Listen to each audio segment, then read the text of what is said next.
أعوذ بالله من الشيطان الرجيم بسم الله الرحمن الرحيم الذين آتيناهم الكتاب يتلونه حق تلاوته أولئك يؤمنون به ومن يكفر به فأولئك هم الخاسرون يا بني إسرائيل اذكروا نعمتي التي أنعمت عليكم وأني فضلتكم على العالمين واتقوا يوما لا تجزي نفس عن نفس شيئا ولا يقبل منها عدل ولا تنفعها شفاعة ولا هم ينصرون وإذ ابتلى إبراهيم ربه بكلمات فأتمهن قال إني جاعلك للناس إماما قال ومن ذريتي قال لا ينال عهد الظالمين صدق اللہ العظیم۔ السلام علیکم ورحمۃ اللہ وبرکاتہ۔ پیارے پیارے اہل القرآن اللہ سبحانہ تعالیٰ کو راضی کرنے کے لیے بیٹھے ہوئے ہوتے ہیں۔ یہ بڑی اللہ کی توفیق ہے اور اللہ تعالیٰ بڑا کرم ہے، اس کی رحمت ہے۔ اور جب انسان اس رحمت سے محروم ہو جاتا ہے پھر انسان کو اس رحمت کی قدر آتی ہے، کہ زندگیوں میں سکون اور دل کا سکون اور اطمینان صرف اللہ سبحانہ تعالیٰ کی یاد میں اور اس کے کلام کو پڑھنے اور سمجھنے میں ہی ہے۔ انشاءاللہ آج ہم سورہ بقرہ کی آیت نمبر 120 سے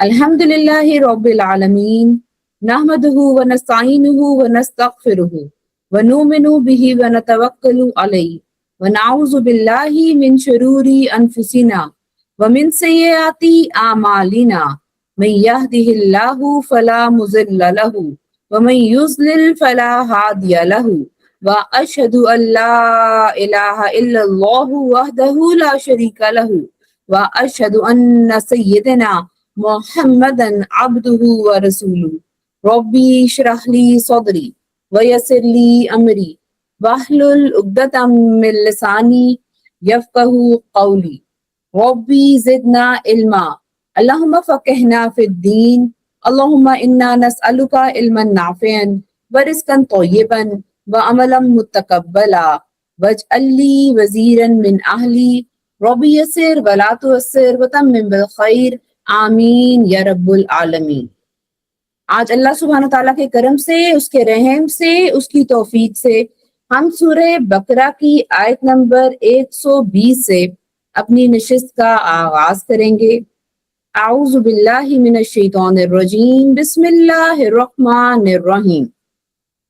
ولن ترضی اور ہرگز نہیں راضی ہوں گے، ان کا آپ سے، الیہود یہود، ولا اور نہ، النصارى عیسائی، حتیٰ یہاں تک کہ تتبع آپ پیروی کریں، ملاتہم طریقے کی ان کے، کل کہہ دیجئے انا بے شک، خدا ہدایت، خدا اللہ ہدایت اللہ کی، ہوا وہی ہے، الہدا ہدایت، ولا ان اور اگر، اتبعتا آپ نے پیروی کی، اہواءہم خواہشات کی ان کے، بعد الذی اس کے جو، جاءکا آ چکا آپ کے پاس، من العلم علم سے، مالکا نہیں آپ کے لیے،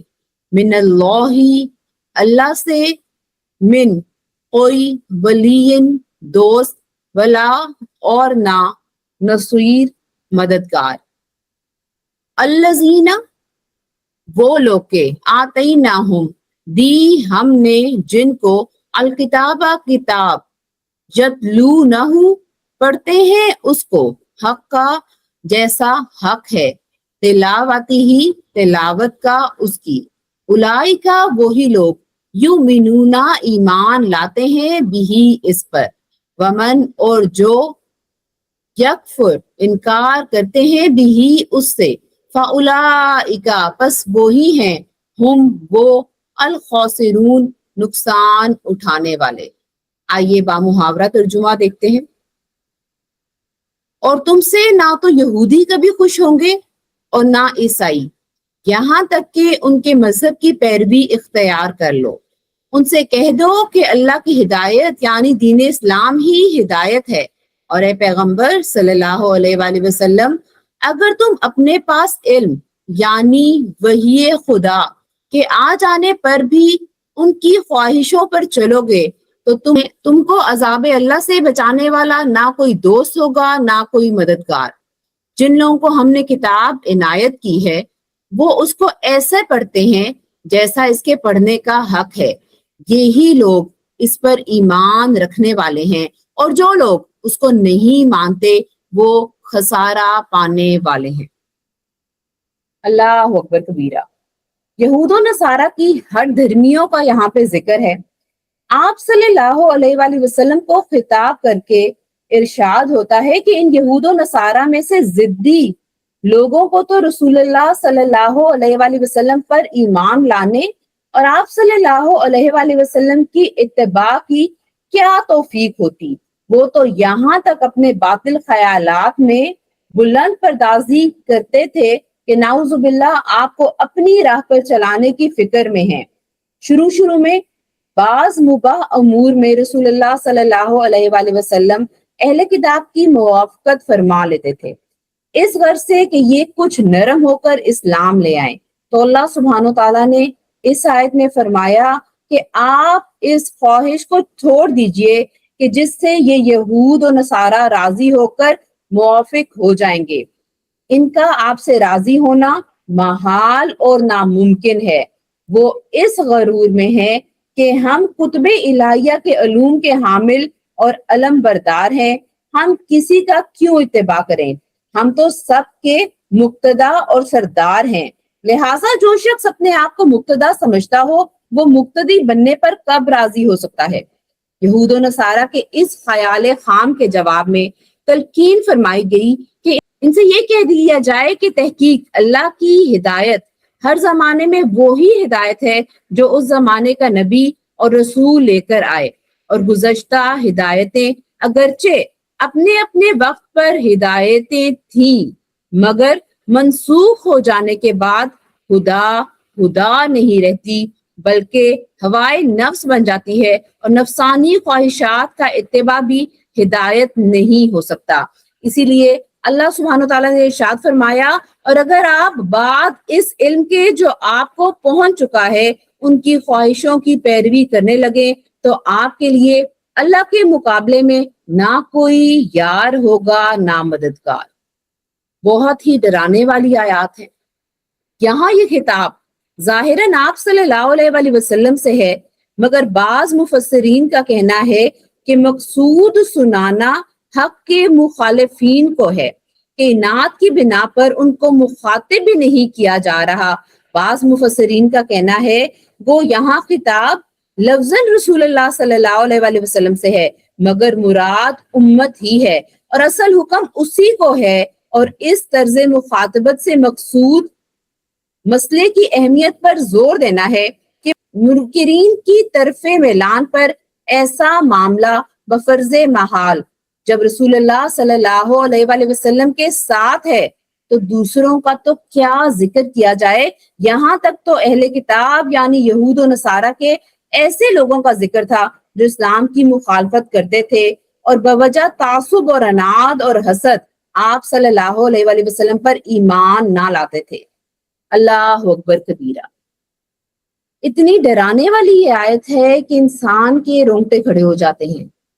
اللہ سبحانہ و تعالیٰ نے آپ صلی اللہ علیہ وآلہ وسلم جو رحمت للعالمین ہیں ان کو مخاطب کر کے تمام امت کو ایک بہت بڑا پیغام دے دیا، ایک آرڈر دے دیا کہ یہود اور نصارہ کو خوش کرنے کے لیے آپ اپنی کتاب میں تبدیلی نہ کریں، اس کو بینڈ نہ کریں، ان کو خوش کرنے کے لیے اپنے رولز کو ادھر سے ادھر نہ کریں، کیونکہ آپ جو مرضی کر لیں وہ آپ سے خوش ہونے والے نہیں۔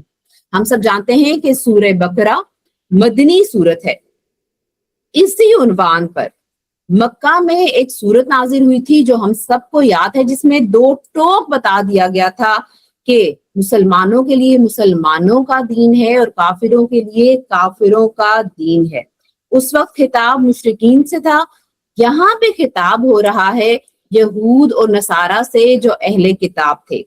سورہ کافرون میں اللہ سبحانہ و تعالیٰ فرماتے ہیں قُلْ يَا أَيُّهَا الْكَافِرُونَ لَا أَعْبُدُ مَا تَعْبُدُونَ وَلَا أَنْتُمْ عَابِدُونَ مَا أَعْبُدُ وَلَا أَنَا عَابِدٌ مَا عَبَدتُّمْ وَلَا أَنْتُمْ عَابِدُونَ مَا أَعْبُدُ لَكُمْ دِينُكُمْ وَلِيَّ دِينِ۔ یہاں پہ خطاب تھا کافروں سے۔ اللہ سبحانہ تعالیٰ نے فرمایا اے پیغمبر صلی اللہ علیہ وآلہ وسلم، ان منکران اسلام سے کہہ دو کہ اے کافروں، جن بتوں کو تم پوجتے ہو ان کو میں نہیں پوجتا، اور جس خدا کی میں عبادت کرتا ہوں اس کی تم عبادت نہیں کرتے، اور میں پھر کہتا ہوں کہ جس کی تم پرستش کرتے ہو اس کی میں پرستش کرنے والا نہیں ہوں، اور نہ تم اس کی بندگی کرنے والے معلوم ہوتے ہو جس کی میں بندگی کرتا ہوں، تم اپنے دین پر میں اپنے دین پر۔ دو ٹوک اللہ سبحانہ تعالیٰ نے آپ صلی اللہ علیہ وسلم کو اور تمام مسلمانوں کو اس وقت کہہ دیا کہ کافروں سے تمہارا کوئی لینا دینا نہیں ہے۔ جب وہ تمہیں اپنے دین پہ اکسائیں تو تم کہہ دو کہ آپ کے لیے آپ کا دین اور ہمارے لیے ہمارا دین۔ اور ان آیات میں اہل کتاب یعنی یہود اور نصارہ کو بھی کہہ دیا گیا کہ ان کے جو دین تورات اور انجیل میں جو احکامات ہیں، بے شک ایک مسلمان یہ مانتا ہے کہ تمام آسمانی کتابیں، الہامی کتابیں اللہ سبحانہ تعالیٰ کی طرف سے نازل ہوئی ہیں، لیکن وہ اس وقت کی شریعت تھی جب تک اگلا رسول نہیں آیا تھا۔ جیسے ہی اگلا رسول آیا، اگلی کتاب آئی، تو پچھلی شریعتیں جو تھی وہ منسوخ ہو گئی۔ آپ صلی اللہ علیہ وآلہ وسلم پہ کیا نازل کیا گیا؟ قرآن پاک۔ جب قرآن پاک نازل ہوا تو پچھلی تمام الہامی کتابوں میں جو احکام تھے وہ منسوخ کر دیے گئے۔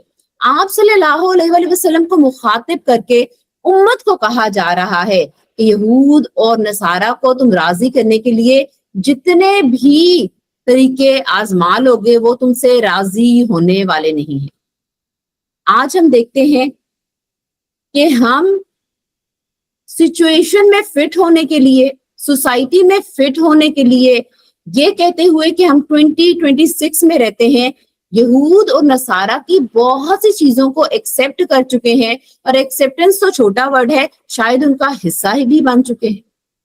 اللہ سبحانہ تعالیٰ نے بہت کلیئرلی بتا دیا کہ ہم جو مرضی بھی کر لیں وہ مسلمانوں کے خیر خواہ نہیں ہے، یہاں تک کہ تم ان کے دین میں شامل ہی کیوں نہ ہو جاؤ۔ اور ایک بہت امپورٹنٹ پوائنٹ جو اس آیت میں ہمیں بتایا گیا ہے کہ جب علم آ جائے، کس چیز کا علم؟ اس قرآن کا علم، وہی کا علم جو آپ صلی اللہ علیہ وآلہ وسلم کو دیا گیا ہے، تو مخاطب تو آپ صلی اللہ علیہ وآلہ وسلم کو کیا گیا، لیکن ہم سب کو بتا دیا گیا کہ جب علم آ گیا ہے، یہ قرآن آ گیا ہے، پھر تم اگر کسی اور طرف جاؤ گے تو اللہ سبحانہ تعالیٰ کی نہ تمہیں ہدایت ملے گی، نہ تمہیں مدد ملے گی، اور نہ ہی اس جیسا دوست کوئی تمہیں ملے گا۔ اللہ اکبر کبیرہ۔ آج ایسے لگتا ہے کہ سب کچھ معلوم ہوتے ہوئے بھی ہم نے اپنی آنکھیں بند کر لی ہیں۔ اللہ سبحانہ تعالیٰ نے کتنے کلیئرلی ہمیں بتا دیا کہ جب قرآن آ جائے گا، جب تمہارے پاس میری کتاب پہنچ جائے گی تو تمہارا کام ہے اس کو سیکھنا، اس پہ عمل کرنا۔ اگر تم عمل نہیں کرو گے تو تمہیں اللہ کی مدد ملے گی نہیں، تمہارا دوست اللہ بنے گا ہی نہیں۔ آج ہم کہتے ہیں ہماری زندگیوں میں برکتیں نہیں ہیں، ہمارے گھروں میں برکتیں نہیں ہیں، اس کی وجہ کیا ہے؟ بہت ساری وجوہات تو ہم نے خود اپنے اوپر ڈالی ہوئی ہیں۔ ہم لوگ اللہ کے علاوہ غیر اللہ کو دوست بناتے ہیں۔ ہم کہتے ہیں کہ نہیں، ہم سوسائٹی میں فٹ ہونے کے لیے، پی آر کے لیے یا کسی سرٹن جاب کے لیے ایسا عمل کر رہے ہیں، وہ لوگ تو اسلام کو پسند نہیں کرتے، چلو فٹ ہونے کے لیے ہم یہ کرتے ہیں، باقی ہماری نیتیں تو بالکل خالص ہیں۔ اللہ اکبر کبیرہ۔ اللہ سبحانہ تعالیٰ نے بڑا کلیئرلی کہہ دیا کہ یہود اور نصارہ کبھی بھی تمہارے دوست نہیں ہوں گے، وہ کبھی بھی تمہیں اپنا دوست نہیں مانیں گے، کبھی بھی تمہارے خیر خواہ نہیں ہوں گے، اور اگر تم نے ان کی خوشنودی کے لیے وہ کتاب جو اللہ نے تم پہ نازل کی تھی اس کو چھوڑ دیا تو اللہ سبحانہ تعالیٰ کی مدد اور دوستی اور رحمت تم سے دور کر لی جائے گی۔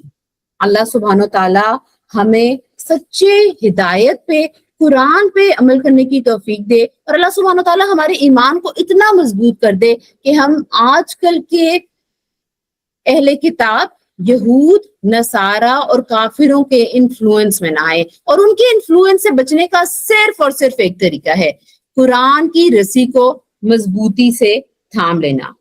آگے اللہ سبحانہ تعالیٰ فرماتے ہیں الذین آتینہم الکتاب یتلونہ حق تلاوتی۔ تلاوت سے عام طور پہ سب لوگ یہ سمجھتے ہیں کہ قرآن پاک کا پڑھنا، لیکن تلاوت کا لفظ بہت سے مفہوم میں استعمال ہوتا ہے۔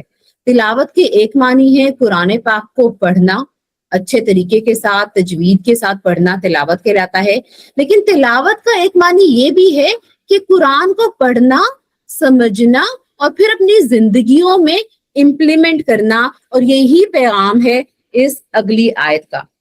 یہود و نصارہ جن کو اللہ تعالیٰ نے کتاب تورات اور انجیل دی اور وہ اس کی تلاوت اس طرح کر رہے جس طرح کی تلاوت کا حق ہے، یعنی ان کے احکامات کو دل سے ماننا اور ان میں کسی قسم کی تحریف اور رد و بدل لفظی یا معنوی نہیں کی۔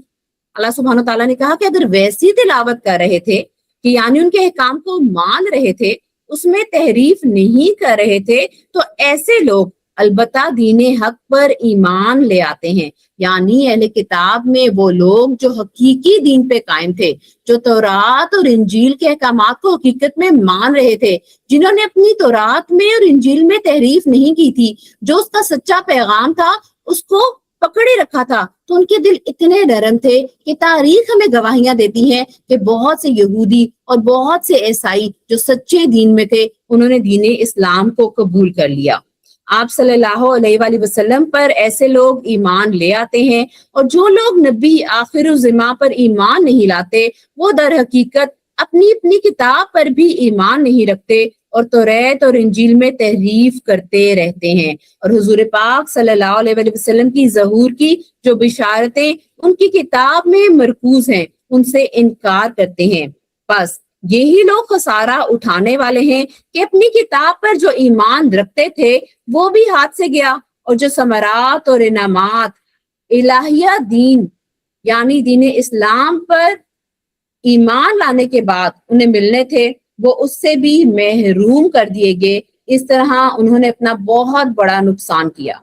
یہاں سے ہمیں یہ معلوم ہوا کہ اگر اہل کتاب نیک نیتی اور اخلاص سے کام لیں اور ضد و نفسانیت اور ہٹ دھرمی کو چھوڑ دیں اور قرآن کریم اور نبی کریم صلی اللہ علیہ وآلہ وسلم کی صداقت کے قائل ہو جائیں تو ان کو دگنا اجر ملے گا۔ دگنا اجر کیسے؟ پہلے تو وہ جس دین پہ تھے، یعنی اگر یہودی تھے اور تورات کو صحیح فالو کر رہے تھے تو انہیں تورات کو صحیح فالو کرنے کا اجر، اور پھر دوسرا جب انہیں پتہ چل گیا کہ آپ صلی اللہ علیہ وآلہ وسلم آ گئے ہیں اور وہ اس بات پہ یقین لے آئے، ایمان لے آئے اور مسلمان ہو گئے تو اس کا بھی اجر ملا، تو ان کو دوہرا اجر دیا جائے گا۔ اللہ اکبر کبیرہ۔ اللہ سبحانہ تعالیٰ رحمان ہے، رحیم ہے۔ اللہ سبحانہ تعالیٰ کسی کی نیکی کو ضائع نہیں کرتا۔ اللہ سبحانہ تعالیٰ اہل کتاب کی تعریف فرماتے ہوئے کہتے ہیں کہ جو لوگ جو اہل کتاب ہیں اگر وہ صحیح دین پہ تھے، اگر وہ صحیح طور پہ تورات کو فالو کرتے تھے، انجیل کو فالو کرتے تھے اور انہوں نے اپنی کتابوں میں کوئی تحریف نہیں کی تھی، اس کے اصل احکامات پہ وہ عمل پیرا تھے، تو اللہ کا کتنا بڑا انعام ہوتا ہے کہ انہیں حق سمجھ آ جاتا ہے، وہ حق پہ ایمان لے آتے ہیں، آپ صلی اللہ علیہ وآلہ وسلم پہ ایمان لے آتے ہیں، اور اللہ سبحانہ تعالیٰ جو رحمان ہے، رحیم ہے، جو سب کچھ سب سے زیادہ دینے والا ہے، وہ انہیں ایک اجر نہیں دیتا بلکہ دوہرا اجر دیتا ہے۔ کس چیز کا؟ پہلی وہ کتاب جو ان کے پاس موجود تھی اس پہ صحیح طریقے سے عمل کرنے کا اجر، اور اس کے بعد جو آخری کتاب قرآن مجید کی صورت میں ان کے پاس آ گئی اس پہ عمل کرنے کا اجر۔ اللہ اکبر کبیرہ۔ اللہ سبحانہ تعالیٰ ہمیں اور تمام امت مسلمہ کو ایمان اور اسلام پر مضبوطی سے جمے رہنا نصیب فرمائے، آمین یا رب العالمین۔ اگلی آیات کو دیکھیں۔ یا بنی اسرائیل اذکروا نعمتی التی انعمت علیکم، یا بنی اسرائیل، اے بیٹوں بنی اسرائیل کے، اے بیٹوں اسرائیل کے، اذکروا یاد کرو، نعمتی میری نعمت، التی جو، انعمت انعام کی میں نے، علیکم تم پر، وانی اور بے شک میں نے، فضلتکم فضیلت دی تم کو، العالمین اہل عالم پر، واتقوا اور ڈرو، یومن اس دن سے، لا نہیں، تجزی کام آئے گا، نفسن کوئی آدمی، ان بابت، نفسن کسی آدمی کے، ولا اور نہ، یقبلو قبول کیا جائے گا، منہا ان سے، عدل کوئی بدلہ، ولا اور نہ، تنفعها فائدہ دے گی اسے، شفاعتن کوئی سفارش، ولا اور نہ، ہم ان کی، ینصرون مدد کی جائے گی۔ آئیے با محاورہ ترجمہ دیکھتے ہیں۔ اے بنی اسرائیل، میرے وہ احسان یاد کرو جو میں نے تم پر کیے، اور یہ کہ میں نے تم کو اہل عالم پر فضیلت بخشی، اور اس دن سے ڈرو جب کوئی شخص کسی شخص کے کچھ کام نہ آئے گا، اور نہ اس سے بدلہ قبول کیا جائے گا، اور نہ اس کو کسی کی سفارش کچھ فائدہ دے گی، اور نہ لوگوں کو کسی اور طرح کی مدد مل سکے گی۔ اللہ سبحانہ تعالیٰ بنی اسرائیل کو انعامات جو اللہ سبحانہ تعالیٰ نے ان پہ کیے تھے اس کی پھر یاد دہانی کرواتے ہوئے فرماتے ہیں کہ اے بنی اسرائیل، یاد کرو میرے ان احسانوں کو جو میں نے تم پر کیے۔ بنی اسرائیل کو اس صورت میں 3 مرتبہ یا بنی اسرائیل کے معزز خطاب سے مخاطب فرمایا ہے اللہ سبحانہ تعالیٰ نے، اور اسرائیل یعنی یعقوب علیہ السلام کی اولاد ہونے کی حیثیت سے ان کو اپنے خطاب سے مشرف اور سرفراز فرمایا، اور اس نسبت کو یاد دلا کر شکر اور اطاعت کی دعوت دی، اور ارشاد فرمایا کہ اے بنی اسرائیل، میری نعمتوں کو اس حیثیت سے یاد کرو کہ وہ میرا عطیہ تھی۔ اللہ اکبر کبیرہ۔ اللہ سبحانہ تعالیٰ کس قوم کی بات کر رہا ہے؟ وہ قوم جس کو اللہ سبحانہ تعالیٰ نے بہت سی نعمتیں دی، جن میں بہت سے نبی آئے، اور انہوں نے ہر نعمت کو تھوڑے دیر کے لیے استعمال کیا، تھوڑا سا اس کا شکر ادا کیا، اور اس کے بعد اپنی پرانی روش پہ دوبارہ چلے گئے۔ اللہ سبحانہ تعالیٰ نے بار بار ان کو ڈرایا۔ ان کی قوم میں بہت سے نبی بھیجے جو ان کو ڈرانے اور خوشخبری دینے والے تھے۔ انہوں نے نعمتوں کی ناشکری تو کی، لیکن انہوں نے نبیوں کو ناحق قتل بھی کیا۔ اتنی نافرمانی کے باوجود اللہ سبحانہ و تعالیٰ کتنی محبت سے انہیں مخاطب کرے ہیں، یا بنی اسرائیل، اے اولاد یعقوب۔ اللہ اکبر کبیرہ۔ اسلام مکمل دین ہے۔ اسلام اور اس قرآن کی ایک ایک آیت، ایک ایک لفظ ہماری تربیت کے لیے کافی ہے۔ اللہ سبحانہ تعالیٰ ایسی قوم کو مخاطب کر رہے ہیں جو گناہوں میں گھری ہوئی تھی، جن کو اللہ سبحانہ تعالیٰ نے اتنی نعمتیں دی، لیکن وہ پھر گناہوں میں مبتلا ہو جاتے تھے، اور اتنے بڑے بڑے گناہ کرتے تھے کہ نبیوں تک کو ناحق وہ قتل کرتے تھے۔ لیکن اللہ سبحانہ تعالیٰ نے ان کو ڈرایا، لیکن مخاطب کرنے کا انداز کتنا خوبصورت ہے کہ اے اولاد یعقوب، یاد کروا رہے ہیں کہ یاد کرو کہ تمہارا باپ کون تھا، تم کس کی نسل سے ہو، تم کہاں سے آ رہے ہو۔ شاید ان کو احساس ہو جاتا۔ کتنی حکمت ہے اس قرآن میں، یہ اللہ کا کلام ہے، اس میں کوئی شک نہیں ہے کہ مخاطب کرنے کا انداز کتنا خوبصورت ہے۔ اے اولاد یعقوب، میری ان نعمتوں کو یاد کرو جن کا میں نے تم پر انعام کیا۔ اللہ سبحانہ تعالیٰ ان کو یاد کرا رہا ہے کہ تم کس کی اولاد ہو، تم کس کی نسل سے تھے، اور کتنی محبت سے اللہ سبحانہ تعالیٰ نے انہیں مخاطب کیا ہے۔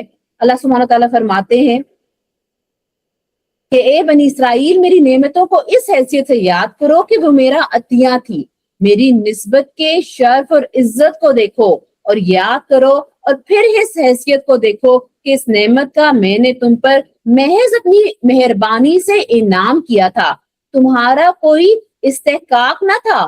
اور اس امر کو یاد کرو کہ میں نے تم کو محض اپنے فضل سے سارے جہان کے لوگوں پر فضیلت اور بزرگی دی تھی۔ یہ بزرگی میرا عطیہ تھا، تمہاری ذاتی شے نہ تھی کہ تم سے جدا نہ ہو سکے۔ تم اس دھوکے میں نہ رہنا کہ یہ بزرگی تم سے چھینی نہیں جا سکتی۔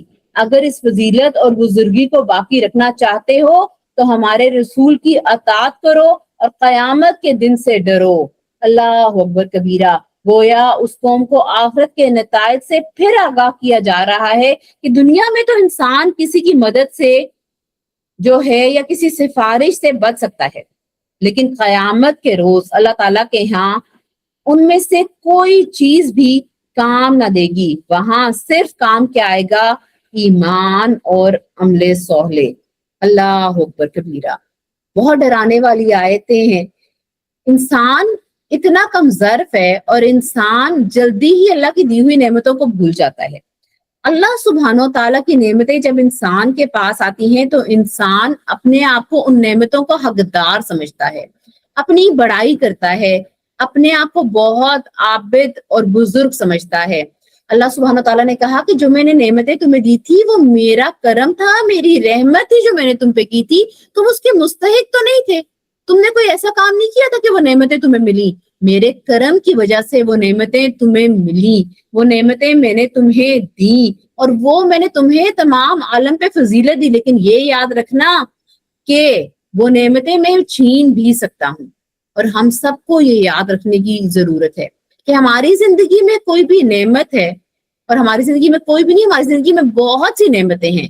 یہ سانسیں جو ہم لے رہے ہیں بغیر تکلیف کے، یہ ہاتھ پاؤں جو ہم چلا رہے ہیں، یہ آنکھیں جن سے ہم دیکھ رہے ہیں، یہ کان جن سے ہم سن رہے ہیں، یہ زبان جس سے ہم بولتے ہیں، یہ سب اللہ کی نعمت ہے۔ ہم ان کو تو نعمتوں میں شمار ہی نہیں کرتے، اور ہم کہتے ہیں ہمارے پاس تو کچھ بھی نہیں ہے۔ یہ چھت جو ہمارے سروں پہ ہے اللہ کی نعمت ہے۔ مجھے نہیں لگتا کہ ہم میں سے کوئی بھی ایسا ہے جو بغیر کھانا کھائے سوتا ہوگا۔ کتنی بڑی اللہ کی نعمت ہے۔ ہم ایک محفوظ مقام پہ ہیں، یہ اللہ کی نعمت ہے۔ ہم اپنی مرضی سے دین کو فالو کر سکتے ہیں، یہ اللہ کی نعمت ہے، اللہ کا کرم ہے، اور ہمیں ہر وقت اللہ کا شکر گزار ہونا چاہیے۔ کیوں؟ کیونکہ جب ہم اللہ کے شکر گزار نہیں ہوتے پھر ہم ناشکری پہ اتر جاتے ہیں، اور پھر ہم کہتے ہیں نہیں ہمارا حق تھا کہ یہ نعمتیں ہمیں ملے۔ یاد رکھیے گا اللہ سبحانہ و تعالیٰ ہمارا آقا ہے، ہمارا خالق ہے، ہم اس کے بندے ہیں، ہم غلام ہیں۔ ہمارا کام ہے آقا کی اطاعت کرنا، غلامی کرنا، پرستش کرنا۔ جتنی نعمتیں میرے اللہ نے مجھے دی وہ اس کا فضل ہے، وہ اس کا کرم ہے۔ ہم سب کو یاد رکھنا چاہیے کہ اگر میں ان کی اللہ کی دی ہوئی نعمتوں کی ناشکری کروں گی تو کوئی بھی ایسا وقت آ سکتا ہے کہ یہ نعمتیں مجھ سے لے لی جائیں۔ اور اللہ سبحانہ تعالیٰ آگے ہمیں اور تنبیہ کرتے ہوئے کہتے ہیں کہ ڈرو، ڈر جاؤ اس دن سے جس دن کوئی شخص کسی شخص کے کچھ کام نہیں آئے گا، اور کسی سے کوئی معاوضہ قبول نہیں کیا جائے گا، اور کسی کی کوئی سفارش جو ہے وہ قبول نہیں کی جائے گی، اور بچانے والا کوئی نہیں ہوگا۔ اللہ اکبر کبیرہ۔ یہ آیتیں نا ہمیں بڑی بڑی کر کے لکھ لینی چاہیے اور بار بار پڑھنی چاہیے جب ہمارے دل میں یہ خیال آئے کہ لوگ کیا کہیں گے۔ ہمیں لوگوں کی بہت فکر ہے کہ لوگ کیا کہیں گے، لیکن ہمارا اللہ جو ہمارا خالق ہے، مالک ہے، ہمیں بنانے والا ہے، ہمیں اس کی فکر ہی نہیں ہے کہ میرا اللہ میرے بارے میں کیا کہے گا۔ جب میں اپنے اللہ کے پاس جاؤں گی اور اتنی نافرمانیاں کر کے جاؤں گی تو میرا اللہ کیا کہے گا کہ میں نے کیسی مخلوق کو بنایا جس نے میری شکر گزاری ہی نہیں کی، پوری زندگی ناشکری ہی کرتی رہی۔ پچھلی آیتوں میں آپ نے دیکھا ہے کہ اللہ سبحانہ و تعالیٰ نے کہا ہے کہ میری کتاب کی تلاوت کرو جیسے تلاوت کرنے کا حق ہے، اور جو لوگ اس کتاب کی صحیح تلاوت کرتے ہیں ان پہ ہی اللہ کے احکام اثر کرتے ہیں۔ تلاوت کا ایک معنی ہم نے پڑھا کہ تلاوت کرنا یعنی قرآن پاک کو پڑھنا تجوید کے ساتھ۔ دوسرا تلاوت کا معنی ہے کہ قرآن پاک کو سمجھنا اور اس پہ عمل کرنا اور اپنی زندگیوں میں اس کو امپلیمنٹ کرنا۔ ہم نہیں کرتے، ہم ڈر جاتے ہیں۔ آج کل کے فیشنیبل دور میں اگر میں ایسے کر لوں گی، اپنے آپ کو پردے میں لے آؤں گی تو لوگ کیا کہیں گے کہ میں کتنی ہی ریجڈ ہوں، میں کتنی ہی کنزرویٹو ہوں، میں کتنی ایکسٹریمسٹ ہو گئی ہوں۔ اگر آج کل کے دور میں جہاں پہ لوگ مارس پہ جا رہے ہیں، میں اگر کہوں گی کہ نہیں دین کو فالو کرنا ہے، میں اپنے رولز اینڈ ریگولیشنز خود اللہ کے اکارڈنگلی سیٹ کروں گی، تو لوگ مجھے کہیں گے ایکسٹریمسٹ. تو یاد رکھیے گا قبر میں انسان اکیلا ہی جاتا ہے، انسان کے ساتھ کوئی اس کے ساتھ نہیں جاتا. زندگی میں اتنی عمر جو میری ہو گئی ہے اب تو، اور آپ میں سے جتنے لوگ بھی ہیں، کیا آپ نے کبھی کسی کو دیکھا ہے کہ کوئی قبر میں گیا، اس کے ساتھ اس کی اولاد گئی، یا اس کا بہت پیار کرنے والا شوہر گیا، یا اس کے ماں باپ جو اسے اتنا پیار کرتے ہیں، اور ماں باپ آپ کو پتہ ان کا پیار کیسا ہوتا ہے، کیا وہ اس کے ساتھ اس کی قبر میں گئے یا اس کا حساب کتاب دیا؟ یا وہ مال جس میں کو کماتے ہوئے ہم حلال اور حرام کی تمیز چھوڑ دیتے ہیں، کیا مال لوگوں کے ساتھ جاتا ہے؟ کچھ بھی نہیں انسان کے ساتھ جاتا. لیکن پھر بھی پوری زندگی انسان لوگوں کو امپریس کرنے کے لیے، مال کمانے کے لیے، اور ان کاموں میں اپنے آپ کو صرف کر دیتا ہے جن کو ان کا آگے کوئی فائدہ نہیں ہوگا. اللہ سبحانہ تعالیٰ نے کہا کہ میں نے تمہیں دنیا میں یہ رشتے دیے ہیں، یہ دولت دی ہے، یہ مال دیا ہے، لیکن یہ کیوں دیا ہے؟ تاکہ تم مجھے یاد کرو اور میری شکر گزاری کرو. لیکن سب سے زیادہ یاد کرنے والا کیا ہے؟ وہ قیامت کا دن، جس دن کوئی نفس کسی نفس کے کام نہیں آئے گا. نہ میری اولاد میری کام آئے گی، نہ میرے والدین میرے کام آئیں گے، نہ میرا شوہر میرے کام آئے گا، نہ یہ مال و دولت میرے کام آئے گا جس کے پیچھے میں اتنی مغرور بنی پھرتی ہوں، نہ یہ حسن کام آئے گا، نہ یہ جمال کام آئے گا. اور کتنے ڈرنے کی بات ہے کہ اللہ سبحانہ تعالیٰ کہتے ہیں کہ آج تمہارے پاس پیسے ہوں، تم پی آر استعمال کر کے فیور لے سکتے ہو، لیکن اس دن تو تم معاوضہ دے کے بھی کوئی فیور نہیں لے سکتے. اور کسی کی سفارش قبول نہیں کی جائے گی جب تک اللہ سبحانہ تعالیٰ الاؤ نہیں کرے گا کہ بھئی اس کی سفارش کر دو. اور پھر جب سفارش کریں گے پھر اللہ سبحانہ تعالیٰ ایکسیپٹ کرے گا، لیکن اس سفارش کے لیول تک پہنچنے کے لیے ہمیں اپنے اعمال تو کرنے ہی پڑیں گے، اور کوئی کسی کو بچانے والا نہیں ہوگا. اللہ اکبر کبیرہ. اتنی کلیئر باتیں، اتنی کلیئر وارننگز اللہ سبحانہ تعالیٰ نے ہمیں اس کلام میں دے دی. اللہ نے کہا جاگ جاؤ، ویک اپ کال ہمیں دے دی کہ تمہیں میں نے دنیا میں جتنی نعمتیں دی ہیں ان کو یاد رکھو، میری شکر گزاری کرو. میں نے تمہیں امت مسلمہ بنایا، امت وسط بنایا، اس فضیلت کو یاد کرو، اس قرآن کی تلاوت کرو، اپنے اوپر امپلیمنٹ کرو جیسے اس کا حق ہے. جب حق ادا کرو گے تو میں تمہارے راستے نیکی کی طرف آسان کر دوں گا. لیکن اگر بھول جاؤ گے تو یاد رکھنا ایک دن وہ قائم ہونے والا ہے جس دن کوئی نفس کسی نفس کے کام نہیں آئے گا. اللہ اکبر کبیرہ. میرے دل کی دھڑکنیں تیز ہوگی اور میں جانتی ہوں کہ آپ کے بھی رونگٹے کھڑے ہوں گے کہ اب ہمارا کیا بنے گا. ہم نے تو پوری زندگیاں ایسے ہی گزار دی، اتنی زندگی گزار دی، اللہ سبحانہ تعالیٰ کی کتاب پہ غور ہی نہیں کیا اور اس کو پڑھا ہی نہیں اور گناہوں میں لگے رہے. لیکن پھر بھی ابھی یہاں بیٹھے کہیں الحمدللہ، دل سے کہیں الحمدللہ کہ اللہ سبحانہ تعالیٰ نے ابھی بھی زندگی دی اور توفیق دی کہ یہ کتاب مرنے سے پہلے ہمارے سامنے کھل گئی. اللہ سبحانہ تعالیٰ نے اہل کتاب کی بات کی، اس کے بعد بنی اسرائیل کو پیار سے مخاطب کر کے کہا کہ میری فضیلتوں کو یاد کرو. پھر اللہ سبحانہ تعالیٰ نے ہمیں جھنجھوڑا کہ ایک دن قائم ہونے والا ہے، اس سے ڈرو جس دن کوئی نفس کسی نفس کے کام نہیں آئے گا. اور میرا اللہ بہت رحمان ہے. آگے خلیل اللہ کی اگزامپل دے کے اگلی آیات میں اللہ سبحانہ تعالیٰ نے کہا کہ تسلی میں رہو، ڈر گئے ہو مت ڈرو. میں تمہیں ایسے شخصیت کے بارے میں بتاتا ہوں جس کو اگر رول ماڈل بناؤ گے، جس کی اچھی خصوصیات، اچھی عادات کو اپناؤ گے تو تم بھی میرے محبوب بندوں میں شامل ہو جاؤ گے. اگلی آیات کو دیکھیں. وَإِذْ اور جب ابتلا آزمایا ابراہیم کو ربہ اس کے رب نے بکلماتن چند باتوں سے فَأَتَمَّهُنَّ پس اس نے پورا کر دیا ان کو. قولا فرمایا انی بے شک میں جائلکا بنانے والا تجھے للناسی لوگوں کے لیے امامن امام. قولا کہا وا اور من ذریتی اولاد سے میری. قولا فرمایا لا نہیں ینالو پہنچا کرتا عہدی میرا عہد الظالمین ظالموں کو۔ آئیے با محاورہ ترجمہ دیکھتے ہیں۔ اور جب پروردگار نے چند باتوں سے ابراہیم کی آزمائش کی تو وہ ان میں پورے اترے۔ اللہ نے کہا کہ میں تم کو لوگوں کا پیشوا بناؤں گا۔ انہوں نے کہا کہ پروردگار میری اولاد میں سے بھی پیشوا بنائیو۔ اللہ نے فرمایا کہ ہمارا اقرار ظالموں کے لیے نہیں ہوا کرتا۔ اللہ اکبر کبیرہ۔ اب یہاں پہ ابراہیم علیہ السلام کا تذکرہ کرنے کے بہت سے مقاصد ہیں۔ آئیے پہلے ان مقاصد کو دیکھتے ہیں۔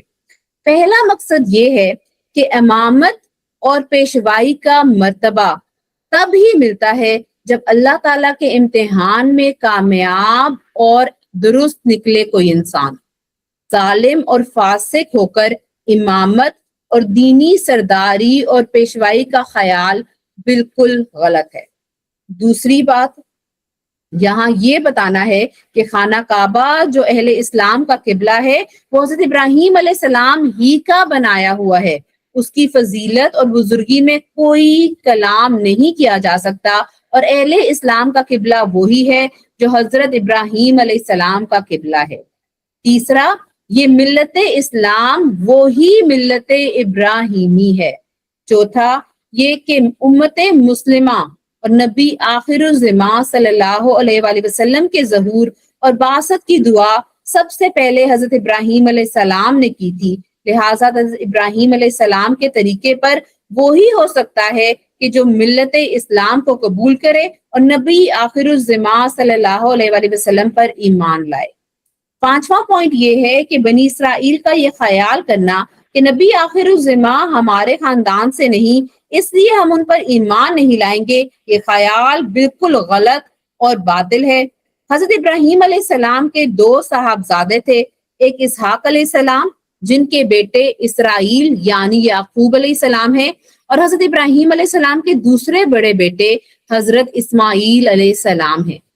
ایک مدت تک نبوت اور رسالت حضرت اسحاق اور یعقوب علیہ السلام کی اولاد میں رہی۔ اب اللہ سبحانہ وتعالیٰ نے وہ فضیلت حضرت اسماعیل علیہ السلام کی اولاد کو پہنچائی، یعنی نبوت اور رسالت اب بنی اسرائیل سے بنی اسماعیل کی طرف منتقل ہوئی، اور حضرت ابراہیم علیہ السلام نے اپنے دونوں ہی بیٹوں کے لیے برکت کی دعا مانگی تھی۔ پس یہود کو چاہیے کہ اب نبی آخر الزمان پر ایمان لائیں کہ جو ابراہیم اور اسماعیل علیہم السلام کی اولاد میں سے ہیں، اور جن کا ظہور دعائے ابراہیمی کی برکت کا پھل ہے۔ حضرت ابراہیم علیہ السلام بہت سی آزمائشوں سے نکلے تو اللہ سبحانہ تعالیٰ نے انہیں کہا کہ میں تمہیں امام بناؤں گا۔ اس آیت کو بڑے غور سے پڑھیے گا۔ اور جس وقت امتحان کیا ابراہیم علیہ السلام کا، ان کا پروردگار نے چند باتوں میں، حضرت ابراہیم علیہ السلام اللہ سبحانہ و تعالیٰ کے بہت پیارے تھے، خلیل اللہ ان کا لقب تھا۔ اللہ سبحانہ و تعالیٰ کہتے ہیں کہ میں نے چند باتوں سے حضرت ابراہیم علیہ السلام کا امتحان لیا۔ وہ چند باتیں کیا تھیں وہ مختلف مقامات پہ قرآن کے ہمیں ملیں گی، اور اللہ سبحانہ و تعالیٰ فرماتے ہیں کہ جب میں نے ان کا امتحان لیا اور پھر میں نے دیکھا کہ پورے طور پہ انہوں نے امتحان کو اعلیٰ نمبروں سے پاس کر لیا، تو اللہ سبحانہ و تعالیٰ نے فرمایا کہ میں تمہیں امام بناؤں گا لوگوں کو۔ آج ہم چاہتے ہیں کہ ہم پہ کوئی امتحان نہ آئے، ہماری زندگی بڑی اسموتھ ہو، ہم صبح اٹھیں فریش ہو، ہمارے بچے پرفیکٹ ہو، ہمارے گھر پرفیکٹ ہو، ہمیں صحت کی بھی کوئی پریشانی نہ ہو، مال کی بھی کوئی پریشانی نہ ہو، ہمارا سب کچھ بہت ایک اسموتھ روڈ کی طرح چل رہا ہو۔ اللہ اکبر کبیرہ۔ ہم کیوں یہ بھول جاتے ہیں کہ مسلمان کے لیے، ایک انسان کے لیے یہ زندگی آزمائش ہے اور یہ عارضی ٹھکانہ ہے۔ ابراہیم علیہ السلام جو خلیل اللہ ہیں، اللہ سبحانہ تعالیٰ کہتے ہیں کہ ان کو بھی میں نے آزمایا چند باتوں سے۔ اللہ سبحانہ تعالیٰ نے اپنے پیغمبر حضرت ابراہیم علیہ السلام کے مختلف امتحانات اور ان میں ان کی کامیابی اور پھر اس کے انعام اور صلے کا بیان فرمایا۔ پھر جب حضرت ابراہیم خلیل اللہ نے از راہ شفقت اپنی اولاد کے لیے بھی اسی انعام کی درخواست کی تو انعام پانے کا ایک ضابطہ ارشاد فرما دیا گیا۔ اللہ اکبر کبیرہ۔ کوئی انسان کسی انسان کا جواب دہ نہیں ہے، کوئی انسان کسی انسان کے لیے دعا کے علاوہ کچھ نہیں کر سکتا، اور انسان کو اپنی اولاد کتنی پیاری ہوتی ہے وہ ہمیں ان آیات سے پتہ چلتی ہے۔ ابراہیم علیہ السلام کو اللہ سبحانہ تعالیٰ نے خوشخبری دی کہ تم پاس ہو گئے ہو، تو انہوں نے کہا کہ میں تمہیں امام بناؤں گا لوگوں کے لیے، تو فوراً سے ان کے دل سے کیا نکلا، ان کی زبان سے کیا نکلا، اور میری اولاد کو بھی۔ کیسی پیاری چیز ہے اولاد کہ انسان تڑپ کے رہ جاتا ہے، لیکن اللہ سبحانہ تعالیٰ نے کتنی خوبصورت بات کی اور کیا کرائٹیریا دیا۔ اللہ نے عرض کیا کہ میرے عہد کی خلاف ورزی کرنے والوں کو کچھ نہیں ملے گا، یعنی جو اس قرآن کو نہیں تھامے گا، اس پہ عمل نہیں کرے گا، ان سے میرا کوئی وعدہ نہیں ہے۔ خلیل اللہ تھے حضرت ابراہیم علیہ السلام۔ اللہ سبحانہ تعالیٰ نے ان کو بھی کہہ دیا کہ تمہاری اولاد اگر صحیح راستے پہ نہیں چلے گی تو میرا ان کے لیے تم سے کوئی وعدہ نہیں ہے۔ حضرت ابراہیم علیہ السلام کی درخواست کی منظوری مشروط صورت میں دی گئی، یہ نام آپ کی ذریت کو بھی ملے گا، مگر جو لوگ ذریت میں سے نافرمان، فاسق اور ظالم ہوں گے وہ یہ انعام نہ پا سکیں گے۔ آج ہم لوگ اپنی تربیت کے لیے، اپنے اسلام کے لیے، اپنے دین پہ قائم رہنے کے لیے بہت کوشش کرتے ہیں، لیکن اپنی اولادوں کو ہم ویک ایج یا لوز ایج دے دیتے ہیں۔ یاد رکھیے گا، ہم جتنے نماز پڑھ لیں، روزے رکھ لیں، دعائیں کر لیں، اللہ چاہے تو کچھ بھی کر سکتا ہے، لیکن جب تک ہماری اولاد یا کوئی بھی شخص خود عمل نہیں کرے گا، اللہ سبحانہ تعالیٰ اسے کسی بھی اسپیشل قسم کا عہدہ نہیں دیں گے۔ ان آزمائشوں کے ذریعے اپنے خلیل کی تربیت کر کے، یعنی آزمائشیں جو حضرت ابراہیم علیہ السلام کی زندگی میں آئی، ان کے ذریعے اللہ سبحانہ تعالیٰ نے ان کی تربیت کر کے ان کے درجات میں اضافہ کیا، ان کو مقامات عالیہ تک پہنچایا اور حضرت ابراہیم علیہ السلام کی جلالت شان کو نمایاں فرمایا۔ اب ہم کچھ امتحانات دیکھتے ہیں جن کا ذکر آگے قرآن میں آئے گا، لیکن آپ کو ایک بریف ہم ڈسکرپشن دیتے ہیں کہ ابراہیم علیہ السلام نے کیا کیا امتحانات دیکھے۔ پہلا امتحان تو یہی تھا کہ پوری قوم، حتیٰ کہ ان کا اپنا خاندان اور گھرانہ، سب بت پرستی میں مبتلا تھے، سب کے عقائد اور رسوم سے مختلف ایک دین حنیف ان کو عطا کیا گیا، اور اس کی تبلیغ اور قوم کو اس کی طرف دعوت دینے کا بار گراں آپ پر ڈالا گیا۔ آپ نے پیغمبرانہ جرت اور ہمت کے ساتھ بے خوف و خطر قوم کو خدائے وحدہ لا شریک لہ کی طرف بلایا، بت پرستی کی شرمناک رسم کی خرابیاں مختلف عنوات سے بیان کی، عملی طور پر بتوں کے خلاف جہاد کیا، اور بادشاہ وقت نمرود اور اس کی قوم نے آپ کو آگ میں ڈال کر زندہ جلا دینے کا فیصلہ کیا۔ اللہ کے خلیل نے ان سب بلاؤں پر راضی ہو کر اپنے آپ کو آگ میں ڈال دینے کے لیے پیش کر دیا۔ اللہ تعالیٰ نے اس امتحان میں اپنے خلیل کو کامیاب پایا تو آگ کو حکم فرما دیا، اے آگ تو ابراہیم پر ٹھنڈی اور ذریعہ سلامتی بن جا۔ اللہ اکبر کبیرہ۔ سب سے بڑا امتحان ہوتا ہے انسان کا اپنے گھر والوں سے، اپنے رشتہ داروں سے، اپنے ارد گرد والے لوگوں سے۔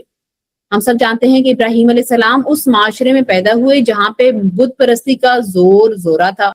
اللہ سبحانہ تعالیٰ نے ان کو دین اسلام دیا، اللہ سبحانہ تعالیٰ نے ان کو بتا دیا کہ اللہ ایک ہے، دکھا دیا، اور انہیں غور و فکر کی صلاحیت دی۔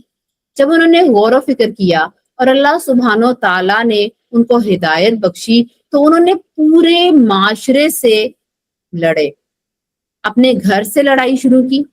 آگے جا کے آپ ایک مکالمہ پڑھیں گے ان کا اور ان کے والد کا، جس میں وہ بار بار کہتے رہے کہ اے میرے پیارے والد، بت پرستی کو چھوڑ دیجئے، لیکن وہ بار کہتے رہے کہ اس گھر سے نکل جاؤ، اور وہ گھر سے نکل گئے۔ اس کے بعد پوری سوسائٹی کے سامنے کھڑے ہو کے انہیں کہتے رہے کہ بت پرستی مت کرو، غلط عقائد کی طرف مت چلو، اللہ ایک ہے، اس کی اطاعت کرو۔ لیکن کسی نے ان کی بات نہیں مانی، یہاں تک کہ بادشاہ وقت جو نمرود تھا اس نے اعلان کر دیا کہ ان کو آگ میں ڈال دیا جائے۔ اور جب آگ میں ڈالنے کا اعلان کر دیا اس وقت بھی انہوں نے آہو بکا نہیں کی، بلکہ وہ راضی ہو گئے کہ ٹھیک ہے مجھے آگ میں ڈال دو۔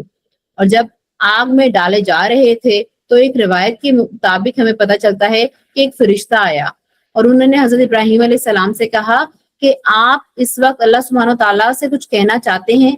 تو انہوں نے کہا ہاں، اللہ سے کہنا کہ وہ میری اس کو محنت کو قبول کرے اور مجھ سے راضی ہو جائیں۔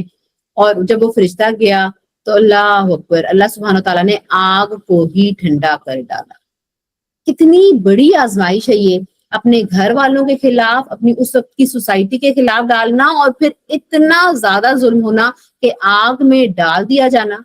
پھر جب وہاں سے گئے تو ان سے دوسرا امتحان یہ لیا گیا کہ اپنے اصلی وطن کو چھوڑ کر شام کی طرف ہجرت کر جائیں۔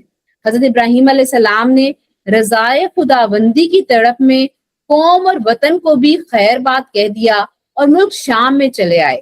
پھر کچھ عرصے بعد یہ حکم ملا جو تیسرا امتحان تھا کہ بی بی ہاجرہ رضی اللہ تعالی عنہا اور ان کے شیر خوار بچے حضرت اسماعیل علیہ السلام کو ساتھ لے کر شام سے کوچ کر جائیں۔ آپ دونوں کو ساتھ لے کر چلے۔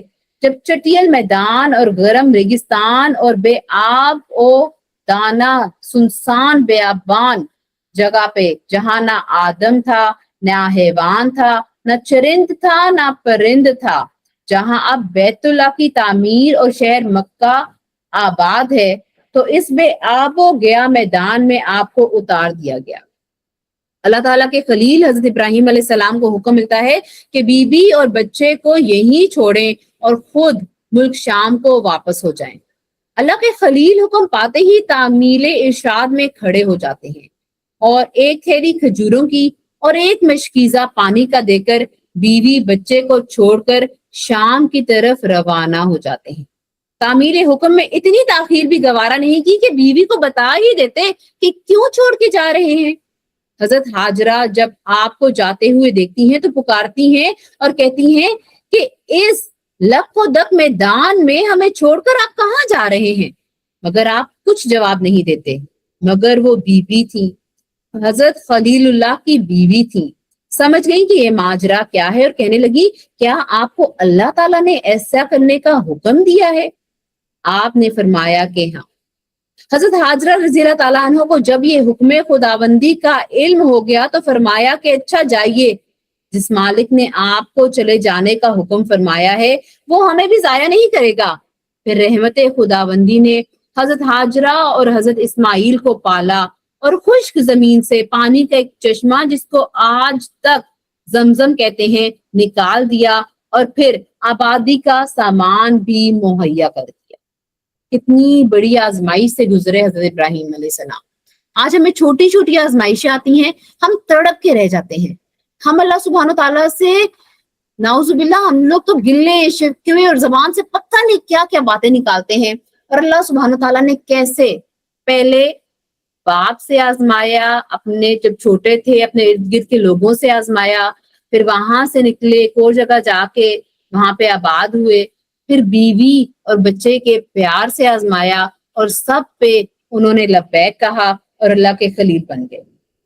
حضرت ابراہیم علیہ السلام کبھی کبھی وہاں پہ تشریف لے جاتے اور حضرت ہاجرہ اور حضرت اسماعیل کو دیکھ جاتے۔ جب حضرت اسماعیل بڑے ہوئے اور سمجھدار ہو گئے تو اللہ سبحانہ تعالیٰ نے اپنے خلیل سے چوتھا امتحان لیا۔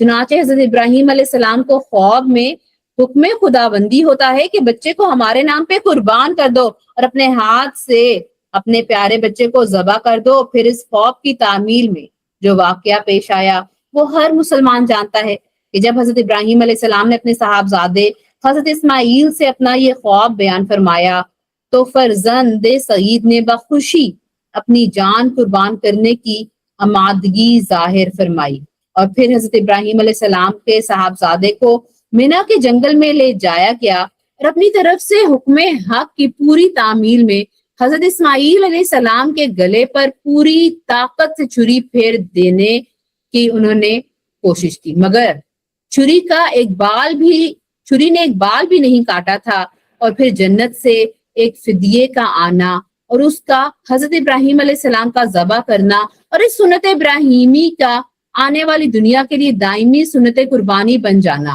اور اللہ سبحانہ تعالیٰ کی طرف سے حضرت ابراہیم علیہ السلام کو سے ارشاد فرمانا کہ خواب میں جو کچھ آپ نے دیکھا آپ نے اس کو پورا کر دیا۔ اللہ اکبر کبیرہ۔ ان امتحانات کی تکمیل اور کامیابی کا انعام اور صلہ یہ ملا، انی جاعلک للناسی امام، اللہ تعالیٰ نے فرمایا کہ میں آپ کو لوگوں کا امام اور پیشوا بنانے والا ہوں۔ جب حضرت ابراہیم علیہ السلام کو اپنے متعلق یہ خوشخبری سنائی گی تو اس پہ حضرت ابراہیم علیہ السلام نے درخواست پیش فرمائی۔ ہم ہوتے ہیں، کوئی عام انسان ہوتا ہے تو وہ اتنا خوش ہوتا ہے، کہتا ہے ہاں ہاں سب کچھ مجھے مل جائے، میں بن جاؤں، باقی کچھ نہ ہو۔ تو جیسے ہی انہیں یہ خوشخبری دی گئی کہ آپ کو امام بنایا جا رہا ہے تمام لوگوں کے لیے، تو ابراہیم علیہ السلام نے کیا درخواست پیش فرمائی؟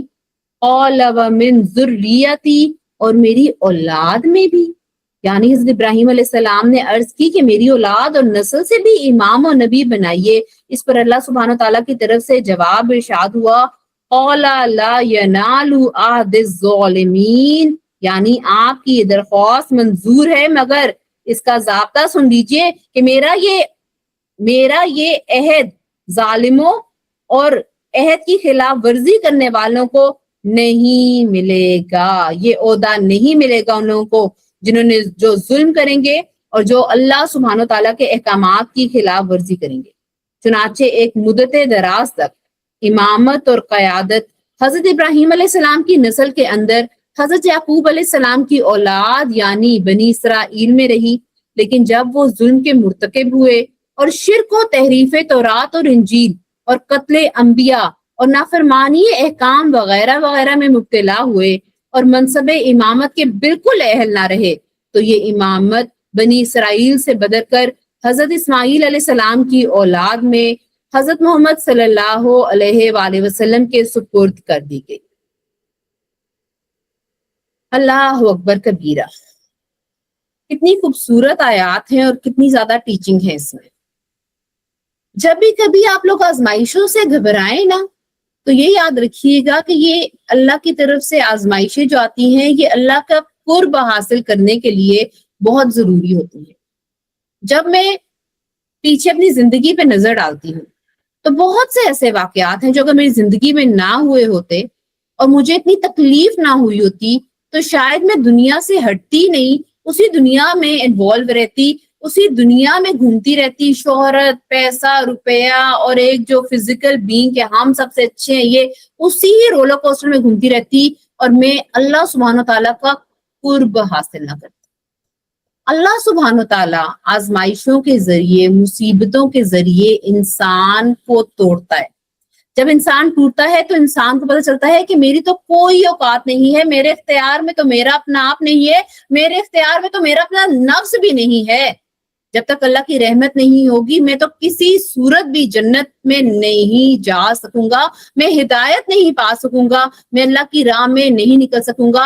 اور پھر وہ محبت جو وہ دنیا میں، لوگوں میں، دوستوں میں، اپنے لائف پارٹنر میں، اپنے بچوں میں اور مختلف جگہوں پہ ڈھونڈتا ہے، اس کو پتہ چلتا ہے کہ یہ دنیا تو حقیقی، یہ محبت تو حقیقی محبت ہی نہیں ہے، محبت تو صرف وہ ہے جو اللہ سبحانہ تعالیٰ سے کی جائے۔